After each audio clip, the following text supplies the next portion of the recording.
All right, let's get behind the Mortis. I'm Devin McCamey, author and director for Mortis Maledictum. And I'm John Capers, the producer. In this show, we're going to give you an exclusive look at the lore, inspiration, and making of our show. Yes, in fact, in this episode, we're going to take a look inside Episode 1, Teeth in the Waves specifically. So, let's kick things off with what is Behind the Mortis? Behind the Mortis is kind of our behind-the-scenes type of episodic content we're going to put as bonus information and bonus shows for each episode. We haven't done anything like this before, and so we're going to play a little bit of catch up at the front of it, but I think it's going to be great whenever we line one up for each episode as we go along. Yeah, absolutely. And I think it's a great opportunity for us to connect with guests and bring in some of the listeners as guests and fans of the show, because it gives us an opportunity to hear from them and to kind of hear what's their take on the show and some of the characters or the soundscape. Yes. And use that, right, as feedback for how we produce the show going forward. Yeah, absolutely. If we have someone on there and they're like, oh yeah, this thing really scared the pants off me, or I really liked this, or I hated this character, or whatever, we can incorporate those things directly into the next episode. Yeah, like audio drama a la carte. Yeah, exactly. Oh, you like this thing? Well, guess what, buddy? Strap in. It's coming back around too. For sure. And so with that, we also plan to look at bringing in some of our voice actors and actresses and our production team to give you that inside look and behind the scenes look at what they were thinking, what dark, twisted place they were channeling when they created the voices of those characters or those sounds and those kind of experiences that they provided you. Yeah, maybe if we're really lucky and we try extra hard, we could even convince our audio production and audio engineer team to pop out of their goblin holes too. Yeah, for sure. They like hiding in by themselves with their headphones on or their massive speakers and just trying to work with the audio itself. Getting them to talk is sometimes a little tricky. Yes. Yeah, and by that same token, maybe we can even get the artist in, our resident hermit. He is the most hermit of all of everyone on the team. So getting him will be tricky, but man, that would be cool. Yeah, so now moving forward with that, the Teeth in the Waves, our pilot episode, and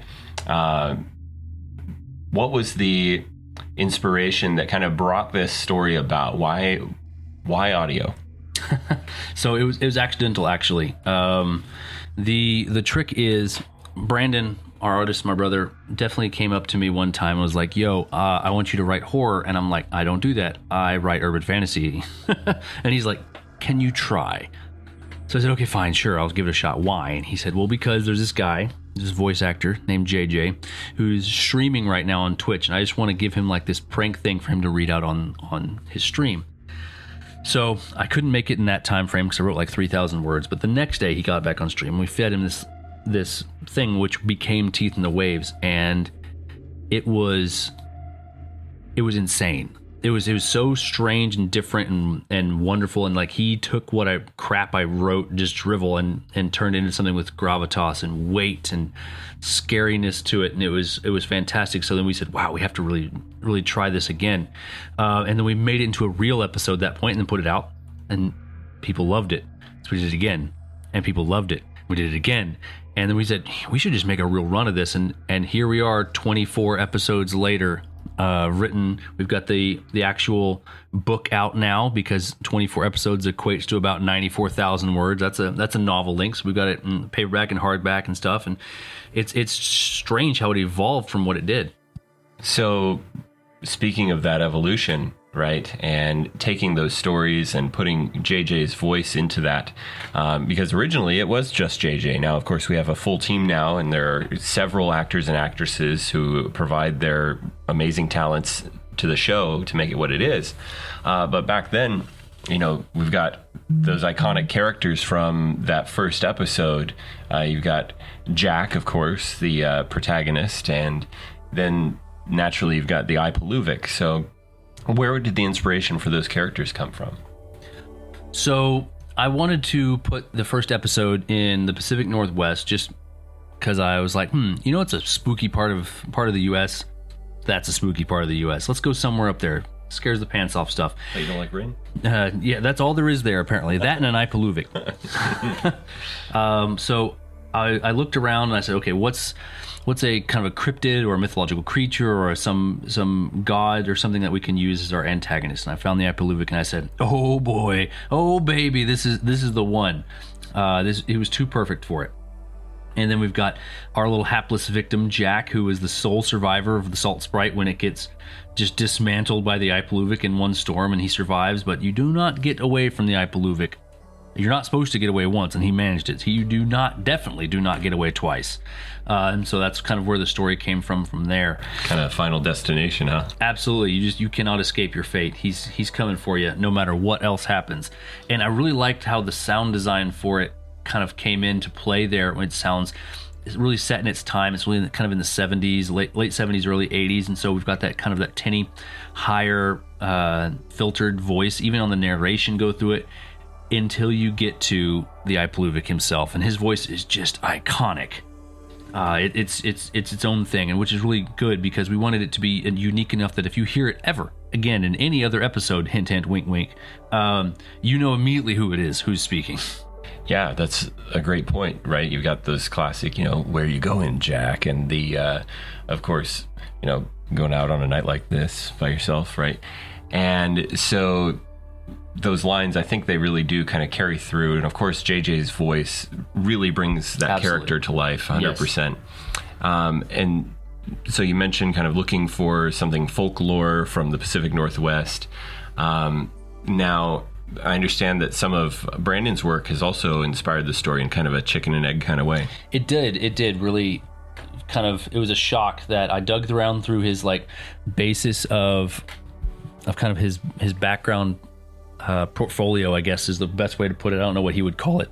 And looked around and I said, well, what's this art piece used for? And he's like, well, nothing. I just drew that because. And I said, okay, I can write a story off that. And it was this poor little person standing on the deck of a ship getting eaten by a massive shark. And I wrote the entire episode based off of that. And then it went off to JJ for voice acting. He did stuff to it. And then it went to Lawrence and he audio engineered the heck out of it.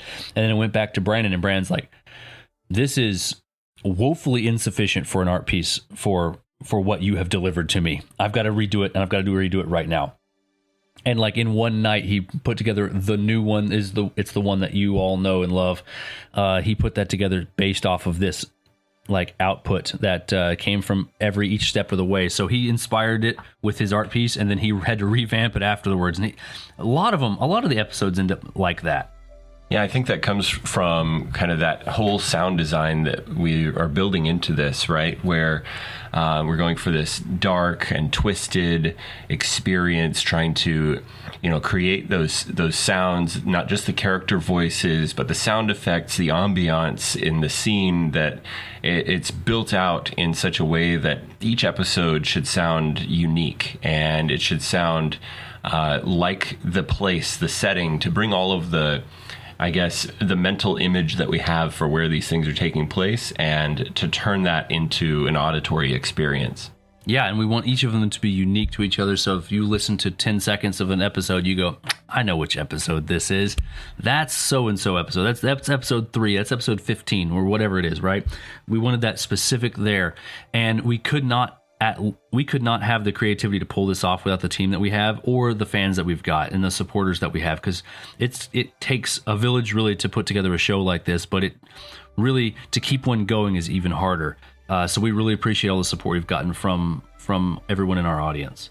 Absolutely. And as a reminder, this show is listener supported through our Patreon. And as a thank you to those supporters, they're able to listen to our new exclusive storyline, Four Corners, with episodes coming out every month. And of course, Four Corners follows Carver Wallace as he doesn't just trot the globe, but definitely gets a little bit farther than that. Yeah, he hits a little bit farther for sure.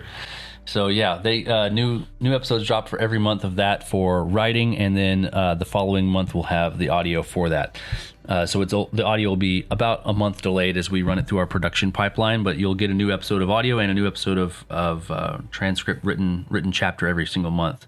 So thank you to everyone that's on one of our supporters, such as Serial Designation O, Hecamit, Birdie, Celia, Houdini Bob, and Trina.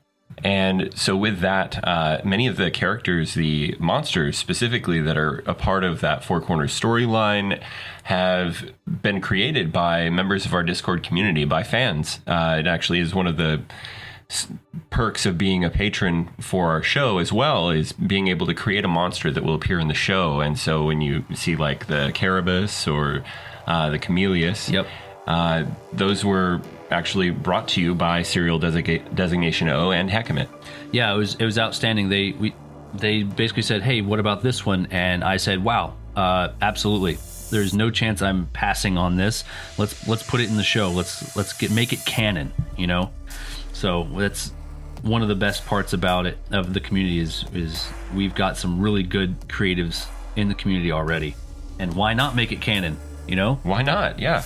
And so for you listening, if you'd like to be a guest on this show, we'll actually be casting from our Discord community. So please check the link in the description for the opportunity to be on the show and come talk to us about what you think of some of the episodes and share with us those little tidbits that really stuck with you and resonated with you. Yep. Thanks for getting behind the Mortis with us. Don't get lost in the dark.